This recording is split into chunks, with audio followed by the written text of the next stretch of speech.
Hey, good morning, college football fans. I thought we'd look this week at how the SEC is going, who's likely to make it into the championship game, and who I think is going to make it all the way through.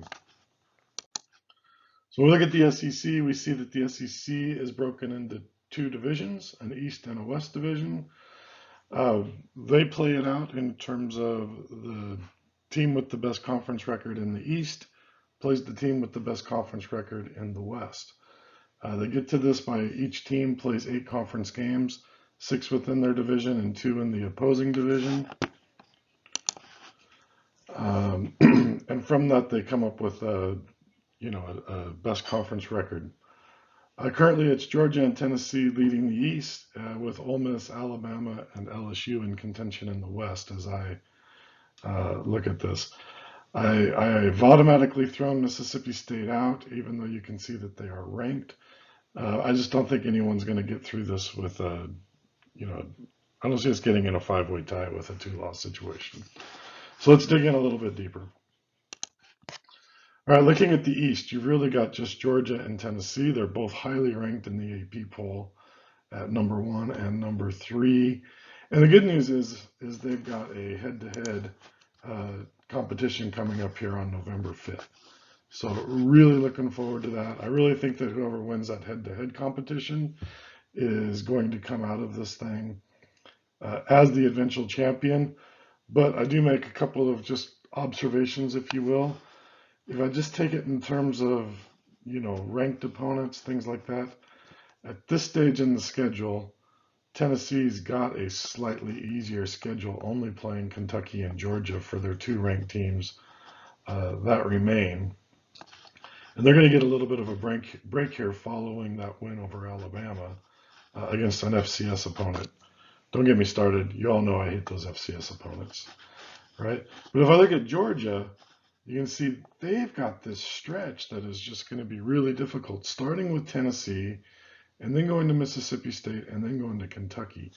They're fortunate they've got Tennessee at home. I think that makes the difference for them, and they will probably end up beating Tennessee. But I'm not 100% sure they make it through here unscathed throughout this entire 3-game stretch. I could see Georgia getting a 1 loss. I'm not really predicting it, but I'm saying it's a possibility. On the flip side, I just have a hard time seeing Tennessee getting past Georgia. If they do, I think they run the table and they'll get out there.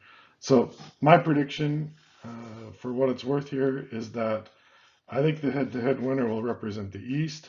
And if you make me predict who's going to be that winner, I'm going to say it's Georgia at this time because they're playing at home, and that's the edge that I give them.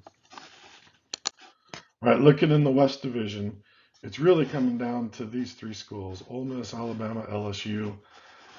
What's really good about this is all 3 of these teams control their destiny. They've all got a head-to-head matchup.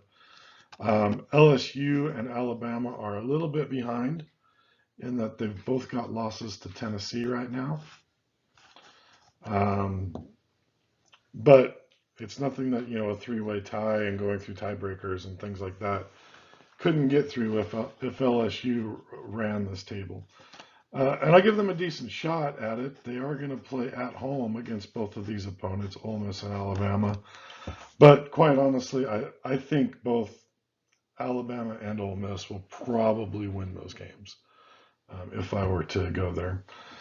As I look at what Ole Miss is doing, and you can see the rankings here are quite close, I think that this is a bias that shows up in the AP poll for all things Alabama.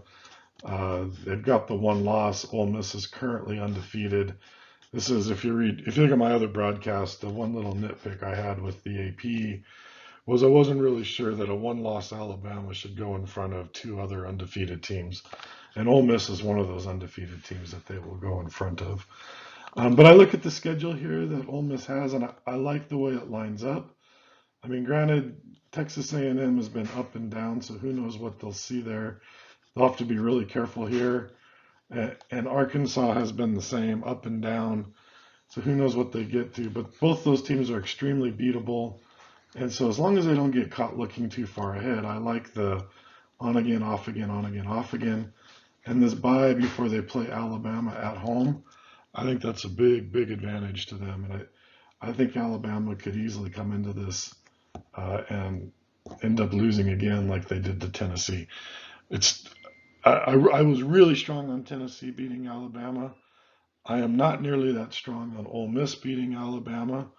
And given it was a field goal game at the last second between Tennessee and Alabama, like I'm not really confident in any of this. It could just as easily go the other way. But I'm in the game of making predictions, and let's see what happens here. I think this plays out as whoever wins the Ole Miss Alabama game. I'm calling it for Ole Miss, basically again because they're going to play Alabama and Mississippi State at home, and I think that's going to get them there. Like I said, Ole Miss does have, I'd say, one more tough game here that LSU doesn't have, and that's this interdivision game. But nonetheless, I'm calling it for Ole Miss. I like their schedule. I like their chances. I just don't feel like some of these really close games that Alabama's been having are going to fall in their favor. But you can never count out Bryce Young and Nick Saban, that's for sure.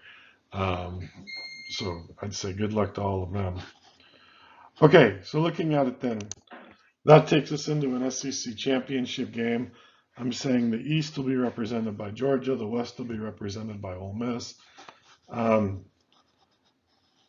I'd really love to see Ole Miss come through, but I just think Georgia's just way too good. They've only had one game that's been somewhat disappointing this year.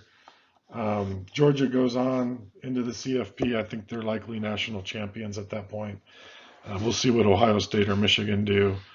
I think Tennessee probably gets excluded from it after their loss to Georgia, if assuming that my whole scenario plays out here.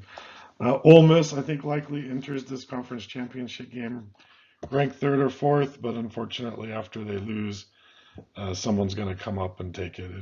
I think the CFP ends up being, if I had to call it, it's going to be Georgia, it's going to be Ohio State, it's going to be Clemson, and boy, I don't know, some combination of TCU, Michigan, uh, something like that. I don't know. We'll have to watch and see how that plays out. But I'm kind of thinking that's the way the national championship brackets go. Okay, that's all for today. Please enjoy. I hope you can subscribe. We'll continue to look at the conferences throughout the weeks ahead, and we'll look at how the AP Top 25 does every Monday. Please subscribe. Give me a like. If you disagree, put it in the comments. Let's talk about it a little bit. I'll talk with you later. Bye.